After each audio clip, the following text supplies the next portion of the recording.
যে আমাদের সংসার জীবনে আমরা আছি কি মন্দির জীবনে আছি, সব কিছু কাজ করার আগে সেই কাজের পিছনে যে সিদ্ধান্ত সেটা আমাদের অনুধাবন করা প্রয়োজন।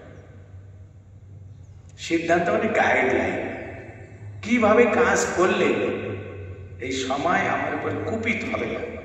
আপনারা দেখবেন অনেক সময় বলে না, অনেক সময় বলে না বলে আমার এখন কি সময় যেন চলছে, বলে কি যেন দুঃসময় চলছে বলে না। এই দুঃসময় মানে ওর উপর সময় রেগে গেছে, বলে আমি যে কাজে হাত দিচ্ছি আমি ডুবে যাচ্ছি, আমার সময় রেগে গেছে। তার মানে এর আগে এমন কিছু করেছে যে সময় খুশি হয়, তার মানে সময় সদ্ব্যবহার করেনি, কিছু অপকর্ম করেছে, তার রেজাল্ট এখন গিফট তার সবাইকে নিতে হবে। গিফট সবাইকে নিতে হবে। সময় ভগবান সবাইকে গিফট দেয়। কাকে কিরকম গিফট দেবে? যে যথা মাং প্রপদ্যন্তে, কৃষ্ণ বলেছে যে যেমন আচরণ করবে সে সেরকম ফল পাবে। তো যারা এই সময়ের সৎ ব্যবহার করে, নিজের ইচ্ছায় যখন সময় ব্যবহার করে, তখন সময় তাদেরকে কি গিফট দেয়? দুঃসময় রূপে আসে। আবার এই কথাও তো বলতে শোনা যায়, তোর এখন কি যেন চলছে, কি মাস চলছে? তোর তো জীবন এখন অগ্রহায়ণ মাস, মানে ভালো সময়কে বলে। অগ্রহায়ণ মাসটা ভালো সময় না?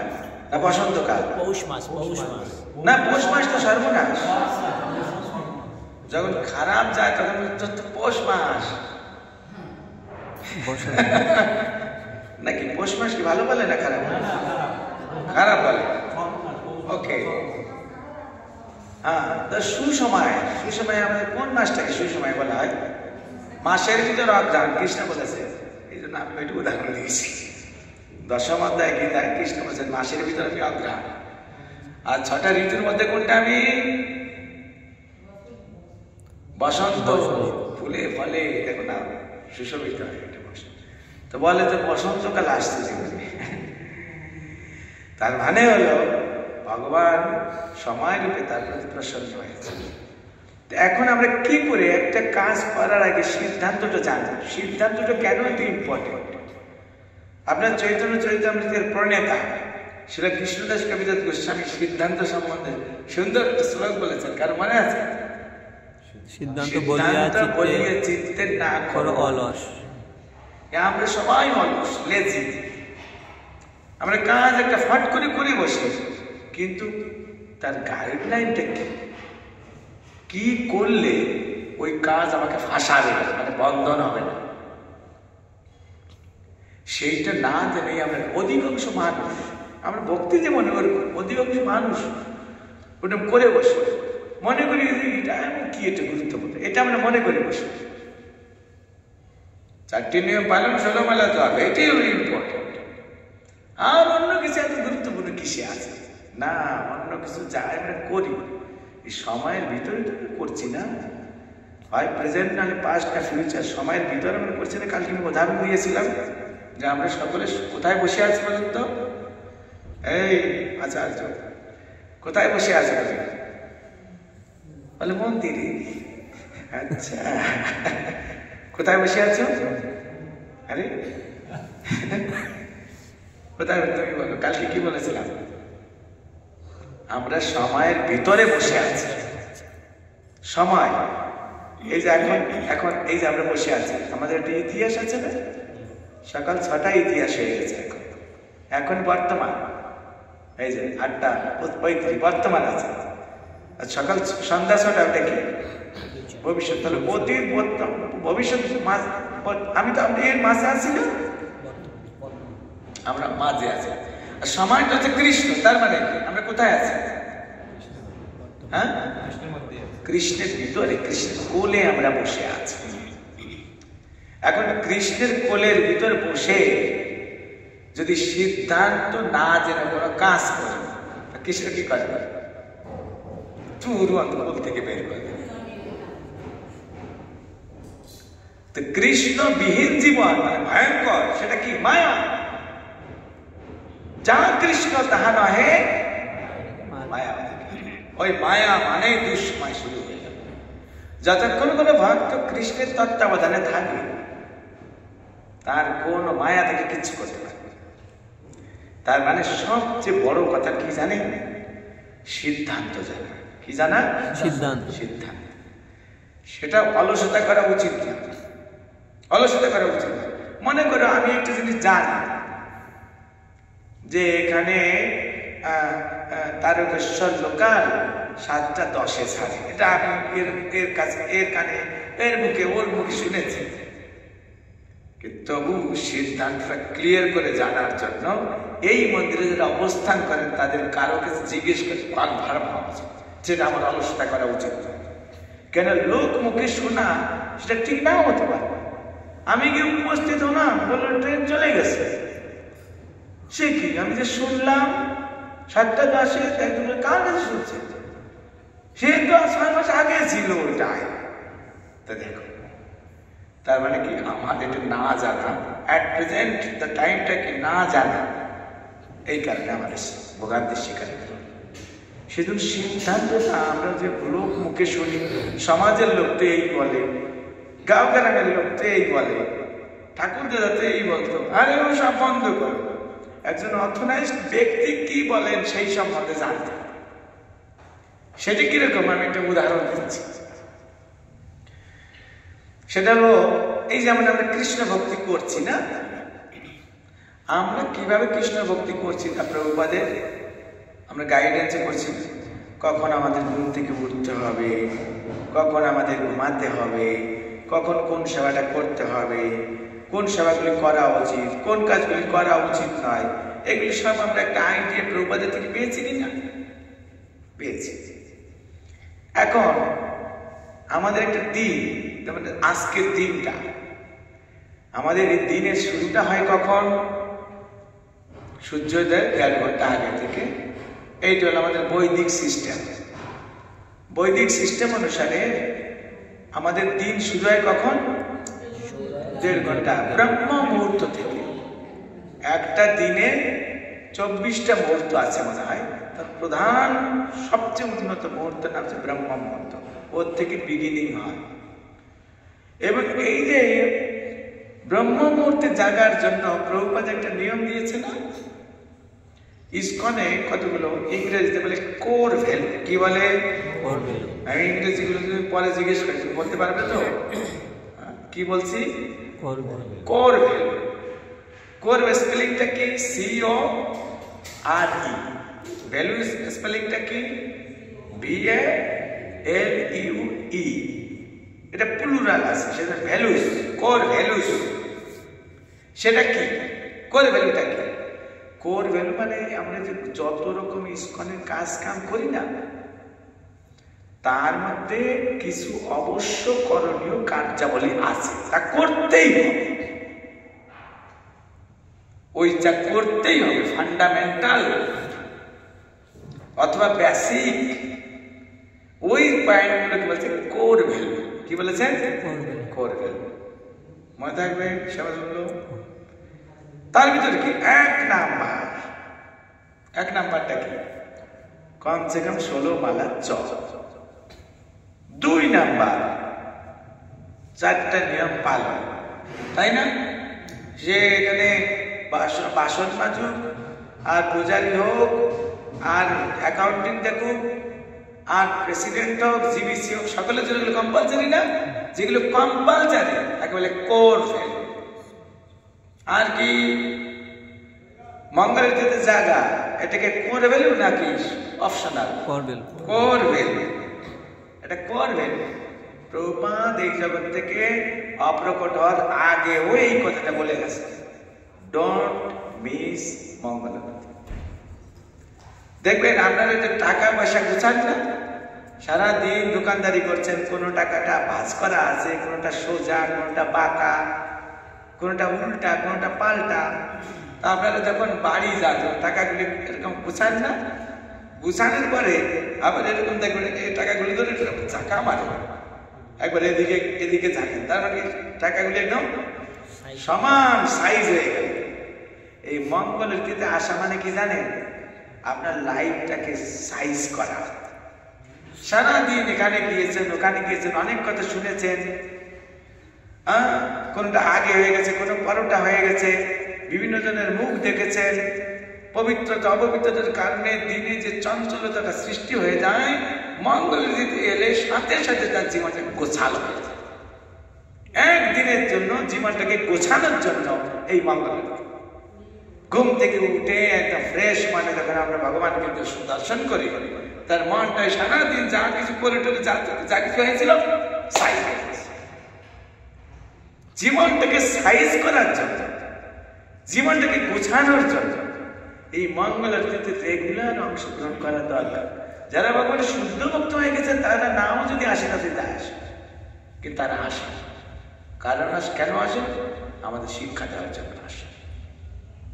কিন্তু আমরা তো বলতে পারবো, সবাই বলতে পারবে প্রভু আমার কথা ছাড়ে না, আমি শুদ্ধ ভক্ত, আমি আসেন না আসেন পরে কথা, আপনারা কিন্তু আসেন, এটা বলতে পারবে তুমি? তাহলে তোমাকে ছাড় দেবো, তুমি না এলে হবে। সেইটা আমরা কেউ বলতে পারবো না। সত্যি সত্যি যদি শুদ্ধ ভক্ত হতাম, তবুও কোনো শুদ্ধ ভক্তটা বলেন না যে আমি শুদ্ধ ভক্ত।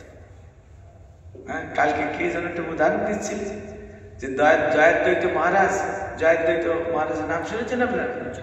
প্রভুপাদের প্রথম শ্রীকৃষ্ণ 69-এ জয়েন করেছেন।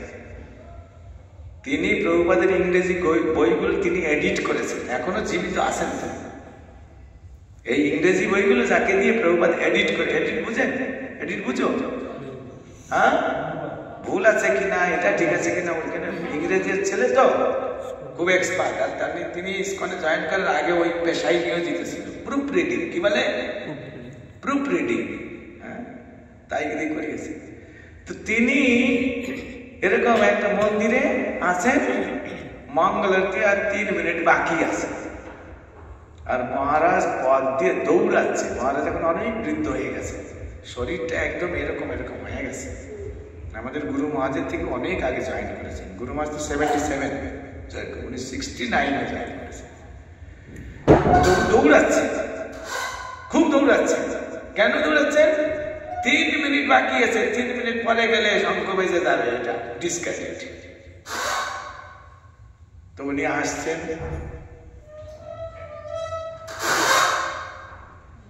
কি হয়ে গেল? তেল দিতে হবে নাকি?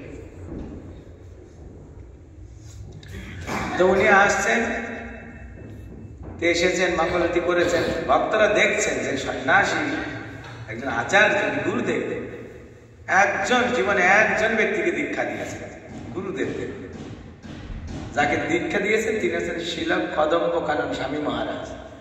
দীক্ষা দিয়ে যখন তিনি গুরু হয়ে গেছেন, মানে সন্ন্যাসী হয়ে গেছেন, সন্ন্যাসী বলছেন তুমি দীক্ষা দাও।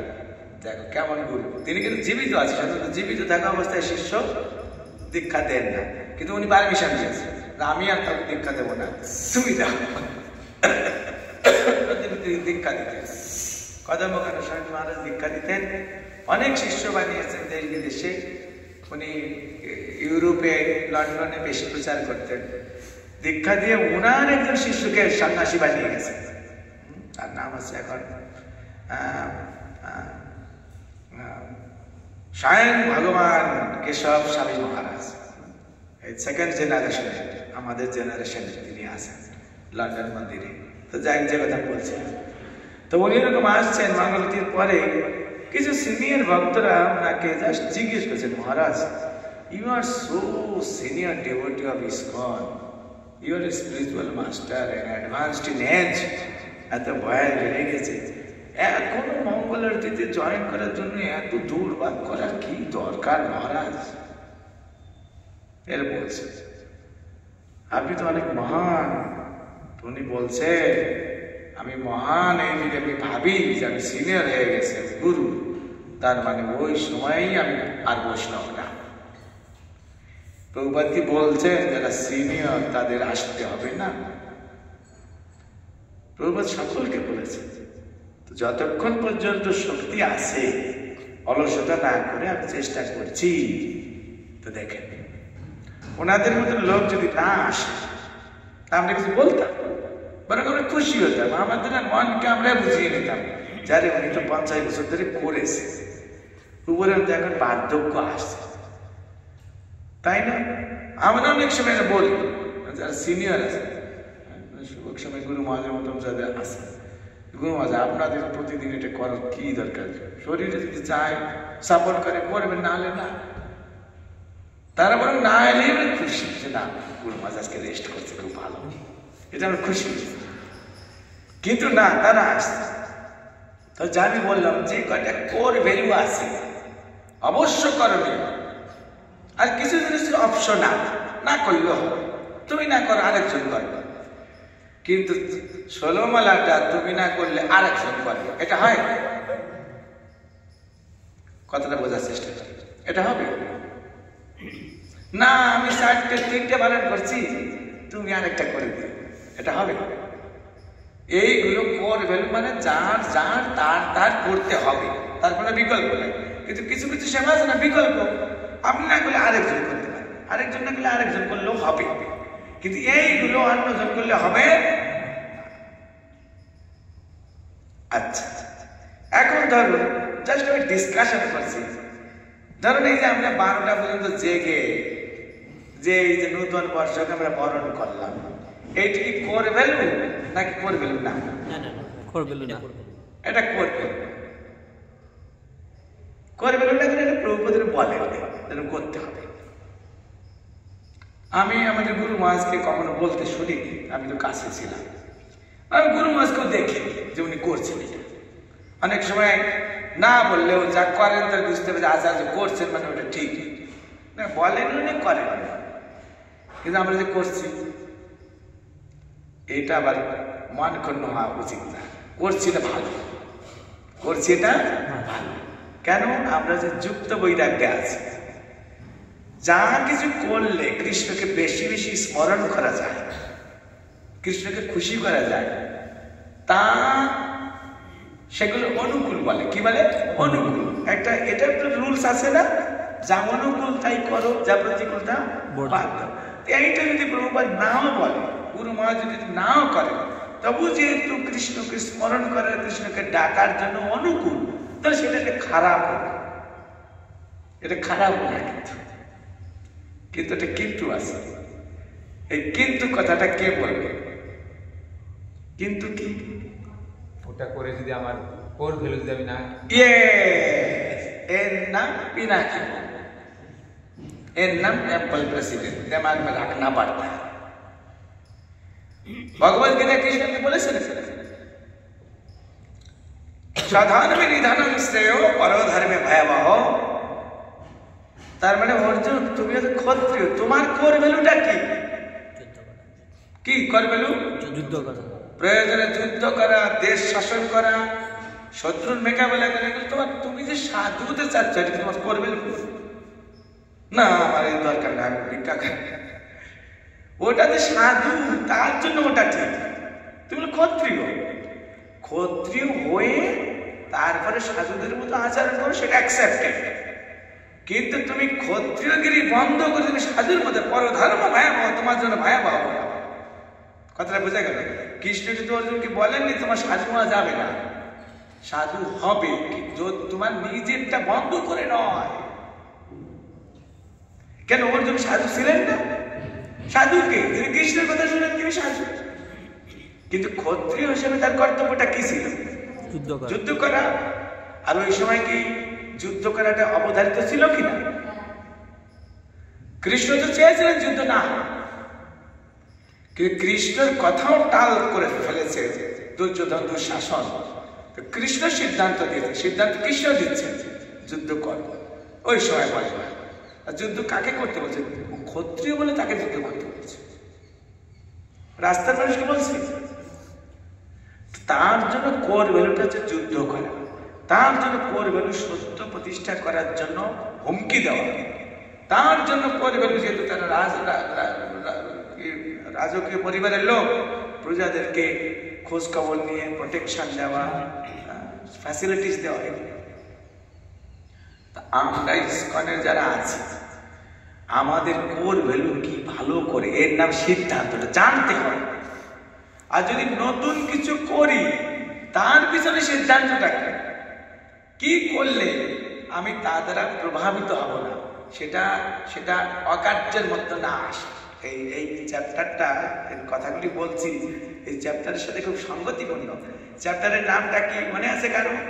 ভগবান কপিল দেব কর্তৃক অশুভ সকাম কর্মের বর্ণনা। এই যে আমরা ভক্তি জীবনে আছি, যদি সিদ্ধান্ত ছাড়া আচরণ করি, অধিকাংশ কাজগুলো সকাম কর্মের ভিতর পড়ে যাবে, ওটা ভক্তিমূলক হবে না। ভক্তিমূলক দেখাও হতে মানে মনে হতে পারে এটা ভক্তিমূলক, কিন্তু সিদ্ধান্ত বলিয়া চিন্তে না করো অলস। যদি আমরা অলসতা করি, তাহলে আপাত দৃষ্টিতে ওটা ডিভোশনাল সার্ভিস বলে মনে হলেও, ভক্তিমূলক কর্তব্য বলে মনে হলেও, সকাম কর্মের ভিতরে ওটা পড়ে যাবে। আর সকাম কর্মের ভয়াবহতাটা কি? বন্ধন, হয় সুখ তাহলে দুঃখ। কি সুখ? জাগতিক সুখ। দুঃখ কি? দুঃখ তো জাগতিক, ওই হয়ে যাবে। তাহলে কি হলো? আমি এক কথায় বললাম, একবার বললাম যে না প্রভুপাদ তো বলেননি, গুরু মহারাজ তো করেননি, তারপরে এই কথাগুলোর মাধ্যমে একটু নেগেটিভিটি বোঝাচ্ছি না, যে এটা এত ইম্পর্টেন্ট না। কিন্তু আবার বললাম যে না, যেহেতু এর মাধ্যমে কৃষ্ণ স্মরণ হচ্ছে, 4টা থেকে শুরু করে 12টা পর 12:30 পর্যন্ত যে কৃষ্ণ নামই তো কীর্তন করা হয়েছে, তাহলে ওটা খারাপ না। কোন অর্থে খারাপ না? কৃষ্ণ স্মরণ। কোন অর্থে খারাপ না? যেহেতু আমাদের একটা নিয়ম আছে, আমাদের ভক্তি জগতের সংবিধান একটা নিয়ম আছে, যা অনুকূল তা কর, যা প্রতিকূল তা, এই অর্থে এটা খারাপ। যেহেতু এটা অনুকূল, ভালো, কৃষ্ণ কেন্দ্রিক, যেহেতু কৃষ্ণকে স্মরণ করার জন্য আমরা করছি, ভালো। কিন্তু এই রুল অনুসারে ভালো, কিন্তু অন্য রুল আবার ওখানে কিন্তু শব্দ উল্লেখ করেছে। কিন্তু কি? যে কার্য তোমার কোর ভ্যালুকে উপেক্ষা করে, বর্জন করে দেয়, সেটা ভালো হলেও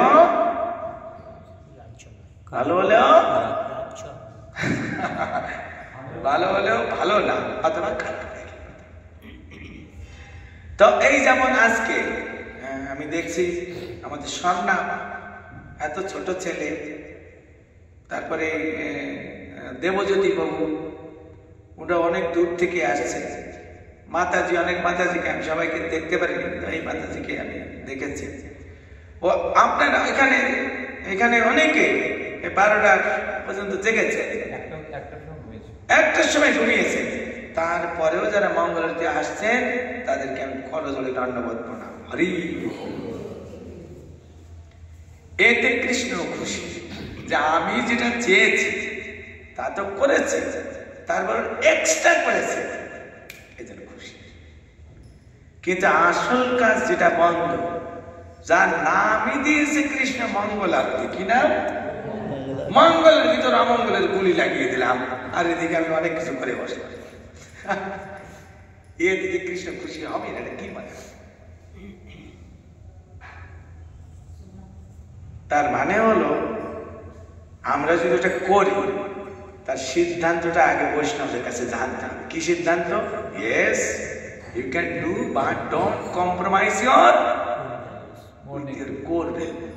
কোর ভ্যালুর সাথে কম্প্রোমাইজ করে ওটা করো না। এখন যদি মনে হয় যে না তা আমার দ্বারা হবে না, 12টা পর্যন্ত জেগে আবার মঙ্গলের আমি পারবো, তাহলে নিয়ে যাও, তোমার জন্য ওটা দরকার নেই। যারা পারবে তারা করবে, এই হলো সিদ্ধান্ত। আমাকে যে করতেই হবে এমন কোনো কথা নেই, আমাকে করতে হবে কোনটা? যেটা কোর ভ্যালু হিসেবে প্রভুপাদ বলেছে, কৃষ্ণ চেয়েছেন, ওটা আমাকে করতেই হবে, নো কম্প্রোমাইজ। বোঝা গেল কথাটা? এটা কত ইম্পর্টেন্ট, একটা আরেকটা উদাহরণ দিয়ে বলছে। জন্মাষ্টমীর দিন, যেদিন জন্মাষ্টমী, তার ঠিক পরের দিন প্রভুপাদের জন্মদিন, সবাই আমরা জানেন। গুরু মহারাজ একবার উজ্জয়িনে আসেন জন্মাষ্টমীতে, আর গুরু মহারাজ ক্লাস সকালে, আজকে জন্মাষ্টমী তো সকালে ক্লাসে বলছে আজকে তো অনেক উপবাস, হ্যাঁ, সব নির্জলা, 12টা পর্যন্ত ভগবানের অভিষেক পর্যন্ত, তারপরে তো আমরা একটু পাবো চরণামৃত পেয়ে। তো তারপরে তোমাদের অনেক কাজ, সারাদিন অনেক লোক আসবে, লক্ষাধিক লোক ইস্কনে উজ্জয়িনীতে আসে, অনেক সেবা আছে। তো রাতে 12টার পরে অনুকল্পনীয় আবার অনুকল্প মানে অনুকল্পই নিয়ে গোবর্ধন বাণী বলে গুরু মহারাজ ক্লাসে বলে দিয়েছে খাবে না কিন্তু। কেন? গুরু মহারাজ প্রশ্ন করছে কেন, নিজেই প্রশ্ন করে নিজে যাও কেন বলছি কালকে ওর ভগবতের আবির্ভাব তিথি তো মঙ্গল আরতি যেন মিস না হয়, যদি রাতে বেশি খেয়ে ফেলো না তো সকালে জাগতে পারবে না। সব কিছু গুরু মহারাজ খুলে বলে দিয়েছে, কিন্তু কে শোনে কার কথা? রাত 12টার পরে পিনাকি বাবু জানে আমাদের দিনের সকালে ব্রেকফাস্টটা আর দুপুরে লাঞ্চটা আমাদের ওই কিচেনে যেতে হয়। আমাদের ব্রহ্মচিরা আশ্রম থেকে বেশ কিছুটা দূরে হেঁটে যেতে হয়। রাতের বেলা যেতে হয়, রাতের বেলা ব্রহ্মচিরা আশ্রমে পাঠিয়ে দেয়, মানে আমার রুমটা সামনে। ব্যাস ওইদিকে একটু ভগবানকে একটু ধূপ ঘুরিয়ে ঘুরাতে, তারা পূজারি তারা ঘুরাচ্ছে, আর এরা দর্শন করেই ব্যাস 12টা বাজে তার আগেই বসে গেছে। বলে অভিষেক করা পর্যন্ত 12টা কি, তো অভিষেক তো উজ্জয়নে তো 10:30 শুরু হয়ে যায়, তো ওর পরে ব্যাস খেয়েছে মানে ভালো করে এই পর্যন্ত। পরে যারা এসছে পাইনি, আর খেয়েই শটাং হয়ে আসে, খুব শটাং হয়ে আসে। এদিকে সকালবেলা মঙ্গলের যদি গুরু মহারাজকে দেখছেন, তারা পূজারী তারা তো আছে, আর গুরু মহারাজের পিছনে আমি আছি, ভক্তিপুরে মহারাজ গঙ্গারায়ণ বাবু আছেন, অরুণাক্ষ 3 জন আছে। পিছনে তাকিয়ে দেখছেন গুরু মহারাজ বলছে কোথায়? গুরু মহারাজ তারা এখনো জাগতে পারে, এখনই গিয়ে জাগে। আমি তো দৌড়িয়ে গিয়েছি, গুরু মহারাজ পিছনে পিছনে গিয়েছেন, আমি খেয়াল করি। গুরু মহারাজ কোনো সময় ব্রহ্মচারী আশ্রমের ভিতরে ঢোকেন না, কেন ওনার উপরে উঠা যাওয়ার জন্য লিফট আছে বা সিঁড়ি আছে, ওইখান দিয়ে কোনোদিন ভিতরে ঢোকেন না। ওই দিন ভিতরে ঢুকছে রাতের বেলা, চিন্তা করে। আমি তো গিয়ে বলছি এই সব জাগো, গুরু মহারাজ বলছেন সবাই উঠুন। এদিকে গুরু মহারাজ দাঁড়িয়ে আছে, আমার খেয়াল ওইটা এই গুরু মহারাজ শিখেছে।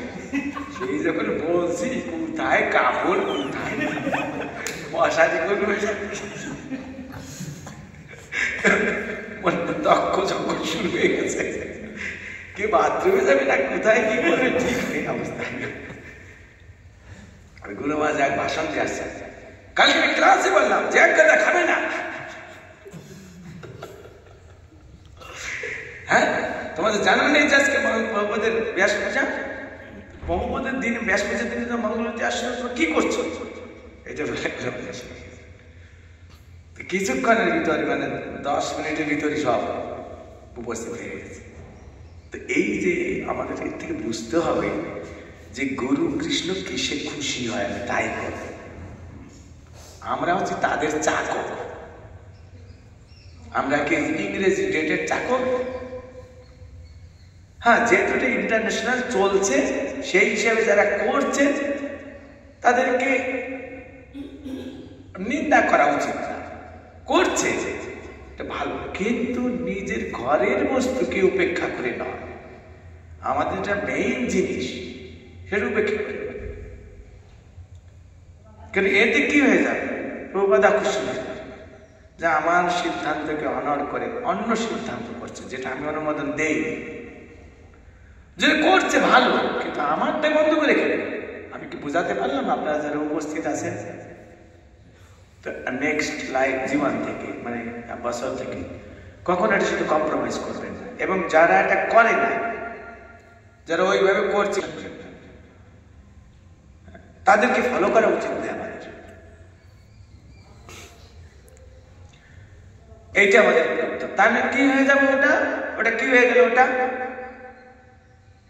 যারা এলো না, এই মেইন যেটা নির্দেশিত কার্য করলেন না, যেটা অবশ্য করণীয় কার্য করলেন না, শুধু ওইটুকুন করলেন, তাহলে ওটা কোন পর্যায়ে গেল? যদিও কীর্তন করে আসছে, তাহলে কোন পর্যায়ে গিয়েছে? সকাম করবে চলে গেছে। এরকম কীর্তন করে অথচ তারা সকাম করবে, এর উদাহরণ সমাজ থেকে দিতে পারবে? এর উদাহরণ দেওয়া যাবে? কীর্তন, তারা ভালো কীর্তন, তারা যেভাবে তিলক করে না, আপনি ভাবতে অবাক হয়ে যান যে কম্পিউটার তিলক করে আসছে নাকি? এত সুন্দর, নিখুঁত, নিখুঁত। আর গলার স্বর মানে কোকিল কণ্ঠে। 6 রাত 36 আঙ্গিকের উপরেও মনে হয় তারা জানে। তো তারা কারা? তারা ভক্ত না সকাম কর? সকাম। কি বলছেন প্রভু? তারা তো হরিনামই করছে, আবার সকাম কর্মী বললেন। করছে তাদের নিজের ইচ্ছায়। আর হরিনাম করছে ওর পিছনে একটা কারণ আছে। সেটা কারণ অর্থ ইনকাম। তাতে কি হবে? ইন্দ্রিয় তৃপ্তি হবে। শাস্ত্রীয় বিধান অথবা কোনো আচার্যের সিদ্ধান্ত অনুসারে তারা করছে না। তা আপাত দৃষ্টিতে হরিনাম করা এটা ধার্মিক কার্য বলে মনে হচ্ছে, এটাও ভক্তিমূলক কার্য বলে মনে হচ্ছে। কিন্তু যেহেতু তার পিছনে কোনো সিদ্ধান্ত নেই, সেই জন্য ওটা সকাম কর্মের মতো। সেই জন্য তাদেরকে ম্যাক্সিমাম কি বলা হয়? বলে কীর্তনীয় বলা হয়। দেখবেন আপনি কীর্তন ভক্ত তা বলা হবে। বলবেন আপনার কীর্তনীয়রা আছেন যে ভক্ত, কিন্তু আমাদের প্রভুপাদ 6 রাগও জানেন, 36 রাগও গান নেই। হরে কৃষ্ণ। আর ওটা যেটা বাজাচ্ছে না, ওটা মৃদঙ্গ না। কবি গানে ঢোল বাজা দেখেছেন? ডন ডন ডন ডন ডন ডন ডন, হরে কৃষ্ণ, ওই বাজাচ্ছে। এইটা শুদ্ধ ভক্তি। প্রভুপাদ ভক্তই না, শুদ্ধ ভক্ত। কেন? তিনি তার গুরুদেবের প্রতিবিধানের জন্য নির্দেশিত হয়ে এটা করছেন। তার গুরুদেব বলছেন না বিদেশে গিয়ে প্রচার করেন, তিনি করছেন। আর ওই যে গাচ্ছে হরে কৃষ্ণ, অত মৃদঙ্গ, করতাল, হারমোনিয়াম, বাঁশি, পিয়ানো এগুলো কিচ্ছু বাজছে না। তবু কি হৃদয় স্পর্শী। প্রভুপাদের গান একটু মন দিয়ে শুনে দেখেন। প্রত্যেকটা ভজন, প্রত্যেকটা কীর্তন কত মর্মস্পর্শী। কারণ কৃষ্ণের প্রসন্নতা বিধান হচ্ছে। সেই জন্য আমরা যে কীর্তন কীর্তন করি, ওর পিছনে যদি অন্য ধান্দা থাকে, কি ধান্দা? কৃষ্ণ খুশির জন্য হচ্ছে না ছেলেরা ওরা এদের খুশি করতে চাচ্ছে? তাই যদি হয়, অধিকাংশ ক্ষেত্রে ওই রকমই হচ্ছে আজকাল। ওইটা কিন্তু সকাম কর্মের ভিতর পড়বে। খুব উৎসাহ, খুব উদ্দীপনা কৃষ্ণের জন্য, না উৎসাহ উদ্দীপনা অন্যের কিছুর জন্য? সিদ্ধান্তগুলো কঠোর হচ্ছে। কঠোর সিদ্ধান্তের মাধ্যমে গুণ আসবে আমার। আমি এই উদাহরণ অনেক জায়গায় দিয়েছি। যে কলেজ যত কড়া করি, ভর্তি পরীক্ষা ভর্তি হতে একদম ঘাম ছুটে যায়, যে কলেজের পড়াশোনার সিস্টেম খুব কঠোর, সেই কলেজ থেকে যদি কোনো ছাত্র পাশ করে তা দেখবে তার দাম রাখে। আর যে কলেজে কোনো রেস্ট্রিকশন নেই, এলারাম গেলারাম, আসো যাও, এলে না, ওইটা পাশ করে বসে আছে, পিওনের চাকরি পাচ্ছে। কেন? ওই কলেজে কোনো কোয়ালিটি নেই, ছাত্রদের কোনো কোয়ালিটি নেই। ঠিক সেরকম এই সিদ্ধান্ত অনুসারে যে আচরণ করে, সেই কোয়ালিটি ডিভোটি হবে, সেরকম ভক্ত হবে। তাই না? আমি কেবল ওই মনোরঞ্জনের জন্য হচ্ছে। কৃষ্ণ ভক্তি ইজ নট মনোরঞ্জন, কৃষ্ণ ভক্তি ইজ কৃষ্ণ রঞ্জন। কৃষ্ণ ভক্তি আমরা কেন করি? কৃষ্ণ রঞ্জন। রঞ্জন মানে আনন্দ, খুশি, কৃষ্ণের খুশির জন্য। আর কৃষ্ণ খুশি হলে আমাদের কি হবে? আত্মাটা মানে আপনি আমি খুশি হব, আত্মিক আনন্দ হবে। এবং এই কৃষ্ণ রঞ্জন আর আত্মিক আনন্দ করতে গেলে আমাদের ইন্দ্রিয়গুলি একটু দুঃখ পাবে, কারণ ওদের পুরানো স্বভাব তো করতে পারছে না। বিশেষ করে মন, তো মন যদি কষ্ট পায় এই কৃষ্ণকে খুশি করতে গিয়ে, সেটাও ভালো। এবং ডাক্তার যারা সার্জারি করে, তারা যখন চাকুখানা চালায় তখন রোগীর কষ্ট হয় কি? কষ্ট হলেও তিনি জানেন তার এই জায়গাটা কষ্ট হলেও এটা যদি করি তার পুরো শরীরটাই আনন্দ পায়। তো পুরো শরীরকে আনন্দ দেওয়ার জন্য একটা জায়গায় কষ্ট দেয়। ঠিক সেরকম মনকে কষ্ট, মন যদি একটু কষ্ট পেয়েও থাকে, তার জন্য যদি আমার পুরো অস্তিত্ব আনন্দ ঘন হয়ে ওঠে, তার জন্য যদি আমি আমার পুরো অস্তিত্ব শুদ্ধ হয়ে ওঠে, তাহলে মনকে একটু কষ্ট দিও, সেটা করা ভালো। কিন্তু আমার জীবনের 12টা বাজলো, না আমি মনকে খুশি করবো, মন তোমাকে করবেটাকে? মন যেমন নাকানি চাকানি খাওয়াচ্ছে, আলাদা আলাদা শরীরের ভিতরে আমাদের ঢুকাচ্ছে, বের করছে জন্ম মৃত্যুর নামে, ওইগুলো করবে। কিন্তু যদি কৃষ্ণ খুশি হয়ে যায়, তার ফলশ্রুতিতে যদি আত্মা সে কৃষ্ণের প্রসাদে আনন্দ লাভ করে, তাহলে কি হবে? জন্ম মৃত্যু যারা বিধির চক্রে তাকে ঘুরতে হবে না, দিব্য আনন্দ আস্বাদনের জন্য ভগবত ধামে সে ব্যক্তি চলে যেতে পারে। কথাটা বোঝা গেল? তো সেটা আমাদের করা উচিত। আমাদের মনের সাথে ব্যবসা নেই। ব্যবসা কার সাথে? গুরুদেব এবং কৃষ্ণের সাথে। আর গুরু এবং কৃষ্ণের অনুগত জন যারা, তাদের সাথে। যারা অনুগত নয়, আমি তো দেখুন, আমি সত্য কথা বলি, আমি যত বছর ভক্তিতে আসছি, 1994 সালে, আমি এখন যেমন অ্যাক্টিভলি ভক্তি করছি, আমি 1994 সালে যখন বিশ্ববিদ্যালয়ের ছাত্র ছিলাম, তখনও আমি এরকম অ্যাক্টিভলি ভক্তি করেছি। আমি জয়েন করেছি 99-এ, কিন্তু আমার এটা বিগিনিং কখন থেকে? সেই সময় থেকে আমি তো এই ধারা অনুসারে চলছি। আমি আপনাদেরকে যা বললাম, আমিও কিন্তু কাল 12টার পরে ঘুমিয়েছি।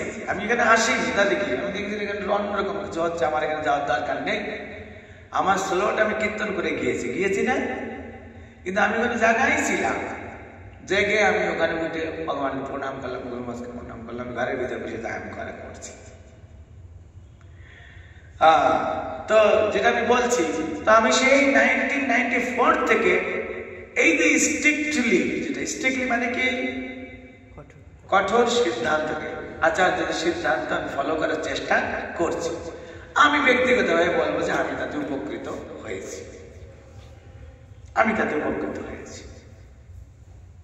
তা আপনারা যদি মনে করেন যে এই কথাগুলো ঠিক, তাহলে সেটা পালন করার চেষ্টা করলে ভালো।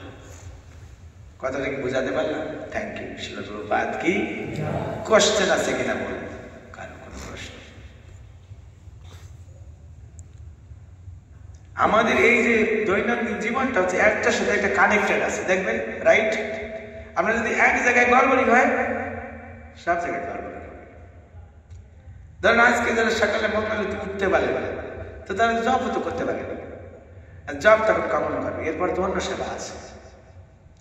এর ফলে ধীরে ধীরে যেহেতু জবকে অনাদর করা হচ্ছে, জপের রুচি, ভগবান কৃষ্ণ ওখান থেকে রুচি নষ্ট করে দেবে, থাকবে না। এখন দেখেন, দেখা গেল সে নাম জপ বন্ধ করে দিয়েছে, কিন্তু ভিতরে ব্যাপার তো ওটা আমি বুঝতে পারি না। এক বেটা সব সময় জপের মালার ভিতরে হাত ঢুকিয়ে দিয়ে বসে থাকে। সবাই কিরি নাম তো হেভি রুচি দেখছি, সব চলছে বলছে না, জপের মালা হাতের ভিতরে বসে আছে, মাঝে মাঝে এলেন করে। একদিন একজন বলছে, সে বলে চালাক, আমাদের রঘুনন্দন বাবুর মতো, রে বেটা কত মালা জপ করিস? বলেই চলছে সবসময়, দেখি কত মালা জপ করিস। মালাটা নিয়ে সাক্ষী মালা চেক করতে গিয়ে দেখছেন সাক্ষী মালা আছে, ভিতরে আসল মালা নেই।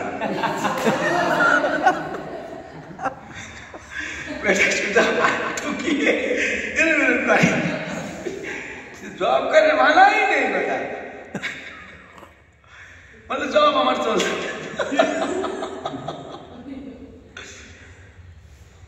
আচ্ছা দেখুন, আমি একটু এই যে আজকে হাঁটার সময় আমি এসছি, দেখছি আমার পিছনে একটা কুত্তা আসছে, বেশ বড় সড়ো কালো কুত্তা, একদম আমাকে বলতে গেলে ঘেসে আমার পিছন দিয়ে আসছে, তো আমার ঘেসে সে তো দৌড়াচ্ছে, আমি তো হাঁটছি, আগে চলে গেল। তো ওই দিক থেকে লোক আসছে, ওই কুত্তাটাকে দেখে একটা ঢেলা ধরছে। কুত্তাটা অবাক হয়ে গেল, কি রে বেটা মূর্খ, তোর আমি কোনো ক্ষতি করছি? মানে ওই কুত্তার মুখ দেখে আমি যা বুঝলাম, কুত্তা হচ্ছে সকাল থেকে গালি দেবো, আমি উঠবো। তা দেখছি যে না, তোর মতো মূর্খ আমি হব না। সে মুখ বন্ধ করে ওই বাদামের ক্ষেতের ভিতর নেমে আবার নেমে গিয়েছে। আমি কিন্তু হাঁটছি, তা আমি যেখানে হাঁটছি ঠিক ওইখান দিয়ে লাভ দিয়ে এলো, আমাকে সে বিন্দু মাত্র ভয় পেল না, আর ওকে ভয় পেয়ে ওদিকে চলে গেল। তার মানে কুত্তাও বোঝে যে কে আমার আশ্রয় দিতে পারে, কে আমাকে ভালোবাসে, ঠিক কিনা? তো কুত্তা যদি বোঝে একটা পশু, ভগবান এটা বোঝে না যে কে আমাকে ভালোবাসে? বোঝে কিনা? আজকে যদি নাম জপটা আমি যদি আদরপূর্বক না করি তো হরিনাম সেটা বুঝতে পারেন কিনা? তো যদি আমি হরিনামকে আদর না করি, হরিনাম কি আমার সাথে থাকবে? কুত্তা থাকবে না, রাস্তা ছেড়ে এসে চলে গেল যেহেতু তাকে আদর করে, তাকে মারতে চেয়েছে। সেই জন্য আচার্যরা কি বলেছেন, রূপ গোস্বামী কি বলেছেন, মহা এই নামের সম্বন্ধে কি বলেছেন? কিন্তু আদরাত অনুদিনম খলু শৈব স্যার, প্রতিদিন ভগবানের নাম আদর পূর্বক জপ করো। আদরাত মানে পঞ্চমী বিভক্তি, আদর পূর্বক, আদরের সাথে জপ করো। সেটা মানে কি? আজকে যদি আজ আমি অনাদর করলাম, কালকে অনাদর করলাম, তার মানে হরিনাম আমার জন্য বসে থাকবে। সেটা রাজাদিরাজ, রাজাদিরাজ। তখন হরিনাম চলে যায়। হরিনাম সে হরিনাম করবে না, বাংলার ভিতর সবাই জানবো যে খুব করছে, হ্যাঁ হরিনাম করছে। আর হরিনাম কলিযুগে ভক্তি মানে কি? যদি বলা হয় যে ভক্তি মানে কি, তাহলে কি হবে? ভক্তি মানে হরিনাম করা। যেহেতু কেন যে আমরা এত পরিশ্রম করছি, এটা ভগবানের জন্য করছি। হ্যাঁ, ভগবানের জন্য করছি। যে ব্যক্তি নাম জপ করবে তার অন্য সব জিনিসগুলো তাৎপর্যপূর্ণ বলে কৃষ্ণ গ্রহণ করবে, কিন্তু যে নাম বন্ধ করে অন্য কিছু করবে, কৃষ্ণ তার ওইগুলি ভক্তিমূলক সেবা হিসেবে গ্রহণ করবেন না। কেন? কলিযুগে যুগ ধর্মটা কি? হরিনাম, মেইন নাম। নাম বন্ধ করে, এই উদাহরণ আমি অনেক জায়গায় দিয়েছি। যেমন আমাদের উজ্জয়িনী অনেক বড় গার্ডেন আছে, সেই গার্ডেনে 12 মাস 2-4 জন লোক কাজ করে। আর যখন বেশি কাজ হয় তখন নেক্সট গ্রাম থেকে আরো নিয়ে এসে, আচ্ছা ওই যে বাগানটা কার বাগান? কৃষ্ণের বাগান। ফুল লাগাচ্ছে, সেখানে জল দিচ্ছে, এটা এর কাজ কৃষ্ণের সেবা না? 12 বছর। এবং সেই লোকটা সেই 2006 আসছে, যে প্রধান মালিক এখনো আছে। কত বছর হলো? এত বছর ধরে সে ওটা সেবা করছে। তবু সে কিন্তু ভক্ত। আমরা বলি যে আমাদের মন্দিরে সেবা ডিভোটি বলি, কি বলি আমরা? লেবার। সেও কিন্তু ভগবানের বাগানের সেবা করছে, তার ফুল ধরে ভগবানকে নিবেদন করা হয়। কিন্তু তবু তাকে আমরা ভক্ত কেন বলছি না তাকে? যেহেতু হরিনাম করে। এই হলো মেইন জিনিস। আর নামাচার্য হরিদাস ঠাকুর না বাগান করত, না কোনো ম্যানেজমেন্ট করত, শুধু এক জায়গায় বসে হরিনাম করত। তিনি কে? ভক্ত কি না? শুধু কি ভক্ত? কি ভক্ত তিনি? নামাচার্য, নামের আচার্য তিনি, শুদ্ধ ভক্ত, বৈষ্ণব শিরোমণি। এই জিনিসটি আমাদের মাথায় ভিতরে ঢুকাতে হবে। নাম করে যদি অন্য কিছু করা হয়, তারপরে নাম করতেও একটা জিনিস আছে, সেটা কি? আশ্রয় করিয়া ভজা। তার মানে শুদ্ধ ভক্তের কোন কারোর চরণে আশ্রয় নিয়ে যখন নাম করবে, তখন সেইটা তাৎপর্যপূর্ণ হবে। এবং নামকারী, গ্রহণকারী ব্যক্তি, আদরপূর্বক যিনি নামকে গ্রহণ করেন, তিনি যা কিছু করেন তাতে কৃষ্ণ খুশি হয়, ওইটাও ভক্তিমূলক সেবা হয়ে যাবে। কিন্তু নাম বন্ধ করে আমি অনেক কিছু করব, এটা আরে বলতে চাই না। হরে কৃষ্ণ কৃষ্ণ কৃষ্ণ হরে হরে, হরে রাম রাম রাম হরে হরে। সেই জন্য পিনাকি বাবু সবাইকে খোঁজ নিতে হবে যে নাম করার জন্য তার কাছে গিয়ে একটু খোঁজ খবর নেওয়া, তাদেরকে সান্ত্বনা দেওয়া, তাদেরকে হেল্প করার চেষ্টা করা, অন্যজন যাতে করে সে নাম করার সুযোগ পায়। হ্যাঁ, এরকম যেন কখনো না হয় যে অতিরিক্ত অথরাইজড সার্ভিস করতে করতে সে নাম করতে পারছে না। অথরাইজড সার্ভিস মানে মন্দিরের পক্ষ থেকে এত সেবা দেওয়া হয়েছে যে নাম করার তার টাইম নেই, না তখন কি করতে সেবাটাকে তাকে করার জন্য অন্য কাউকে দিতে হবে যাতে করে সে নাম করার সুযোগ পায়। কিন্তু আমাদের যারা সুযোগ আছে করলাম না, তার জন্য কে দায়ী হবে? সেটা আলাদা, তার জন্য তাকে করতে হবে। সেটা একটা ইম্পর্টেন্ট কর্তব্য।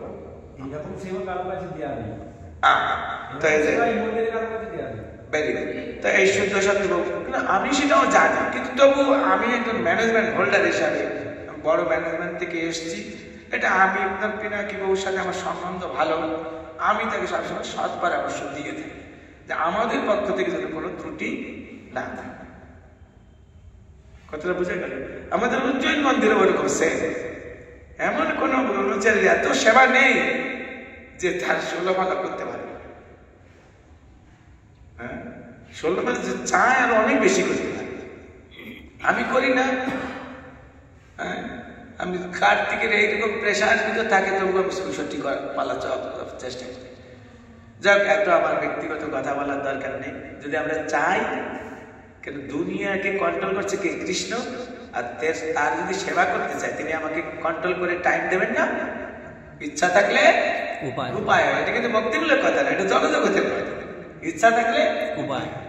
সবচেয়ে বড় কথা বলে আমি শেষ করি, কিন্তু কথার ভিতরে কথা আসছে। যদি একটা ওই ছোট ছোট ইঁদুর দৌড়ায়, কি বলে ওটাকে? মিনি ইঁদুর, নেংটি ইঁদুর।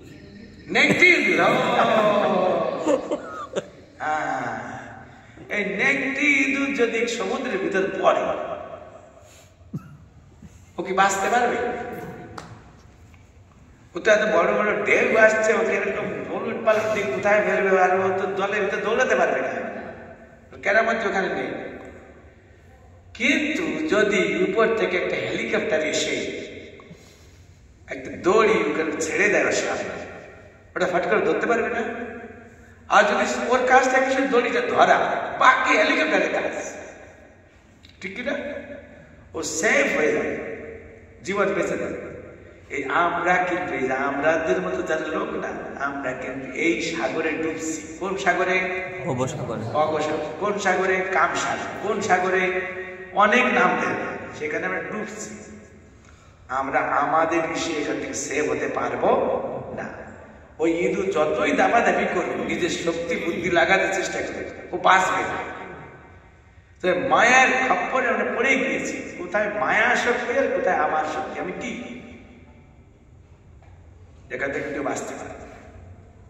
কিন্তু যখন প্রভুপাদের মতো শুদ্ধ ভক্ত তাদের উপদেশ রশি আমাদের কাছে দেন, আর ওই উপদেশটা যদি পালন করার সিদ্ধান্ত করি, সাথে সাথে আমরা সেফ হয়ে যাব। এর নাম বৈষ্ণবের চরণে আশ্রয় গ্রহণ করা। প্রভুপাদের আমাদের 2 হাত দিয়ে 2 পা ধরে, প্রভুপাদের 2 পা ধরে দণ্ডবোধ প্রণাম করলাম, এটা কিন্তু আস্ত হলো না, এটা একটি এক্সটার্নাল সারেন্ডার। ইন্টারনাল সারেন্ডার হচ্ছে উনি যা বলবেন আমি তাই করবো, ব্যাস। এই যখন আমি সাথে সাথে ওই যে বদ্ধজীব বাবসাগরে ডুবে মরছে, সাথে সাথে ওর জীবন সেফ হয়ে যাবে। এই কথা প্রভুপাদের লেকচারে আছে। শরণাগতি মানে নো মোর পার্সোনাল অপিনিয়ন। মানে কি? বাংলাটা বল। শরণাগতি মানে নো মোর, তার মানে তারপর শরণাগত হয়েছে, তারপরে আর কোনো ব্যক্তিগত অভিমত থাকবে না। গুরুদেব যা বলবেন তাই আমার অভিমত, আমার কোনো ব্যক্তিগত অভিমত নেই, কোনো সিদ্ধান্ত নেই, কোনো ইচ্ছে নেই। উনি যা বলবেন তাই। এর নাম পূর্ণরূপে আশ্রয় গ্রহণ করা। ওরকম যদি আমরা করতে পারি, এই ভব সমুদ্রে ডুবে এখন মরছি, তবু আমরা মরবো না। কিন্তু দেখবেন অধিকাংশ ক্ষেত্রে আমাদের ব্যক্তিগত কিছু ইচ্ছা আছে, যেটা আমার জন্য অনুকূল সেটা ঠিক আছে, যেটা আমার মনে জমছে না ওটা আমার মতো চলছে, ওই জন্য আমরা মরছি। এই কথাটা বুঝতে হবে। হোল হার্টেডলি সারেন্ডারিং মানে কি? পূর্ণ হৃদয়, সম্পূর্ণভাবে শরণাগত হওয়া মানে হলো এখন উনি যা বলবেন তাই। গ্যারান্টি, এটা যদি আমরা করতে পারি আমাদের জীবনে গ্যারান্টি আছে। যত দুঃখ কষ্ট হতাশা থাকুক না কেন, ওই মুহূর্তে শেষ করে দেব। কি পুরন্দর, আনন্দে আসো, গোপাল মজায় আসো, ব্যাস। গোপাল জানে যে আমি এখানে যা বলবো তাই, আনন্দ আসো। Hare Krishna Hare Krishna Krishna Krishna Hare Hare, Hare Ram Hare Ram. Thank you very much. কিছু সিদ্ধান্তের কথা বললাম আজকে।